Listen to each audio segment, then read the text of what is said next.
The Boys Season 3 has just finished its run on Amazon Prime, and it may have been the best season so far, if I'm being honest. Story picks up several months after the Season 2 finale. The boys have now gone legit and work for the US government, stopping Supes from doing illegal shit. Meanwhile, Vought has, of course, managed to come out of the PR disaster that was the unmasking of Stormfront as a Nazi relatively unscathed. But with her gone, Homelander himself is teetering closer and closer to the edge, and psychologically speaking, he's essentially a walking time bomb. Fortunately, Butcher gets a lead on something that may yield a weapon capable of finally killing Homelander for good, and it has a connection to his once predecessor, Soldier Boy. That's the gist of it. I don't want to spoil too much because it's a joy to discover it yourself, but the show is still very much its irreverent, shocking, graphic, and unapologetic self.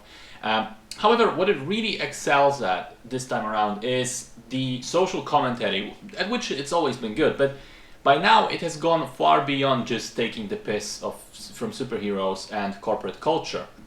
And it goes into basically a scathing, biting commentary on the US and Western culture as a whole. Celebrity worship, disingenuous at best and lying at worst media and private corporations, the cultural divide perpetuated by said media, the radicalization of regular people, and the sort of materializing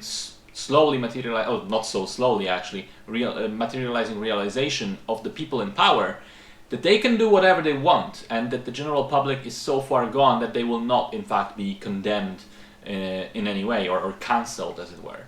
I love this story and the way it juggles all of the different subplots, because by now there's quite a few prominent characters and yet none of them feels sidelined, and at the same time the story still feels focused overall. The performances are splendid, particularly Anthony Starr as Homelander he's honestly one of the best performers on TV in the last couple of years. He's utterly mesmerizing in the role, and I'm baffled as to why he isn't winning all of the awards, possibly because the show isn't considered, a serious prestige drama, which is a shame because the work he's doing is nothing short of spectacular. The production values and special effects, top-notch, so is the dialogue and the interactions between the many different characters. The humor is pretty much on point, as always. What I also loved this season is what they did with episode 6, titled Hirogasm, which is the best of them all. And the episode was heavily teased as being based on sort of an infamous issue of the source comic book. And it was marketed as being the most disgusting, shocking, graphic superhero orgy of all time. They had all these fun warnings before the episode and so on. And so people, including myself, were all hyped up to see what they cooked up. And then it turned out to be sort of a red herring because the sex stuff was fairly tame. I mean, even within this season alone, they already have done more crazy shit.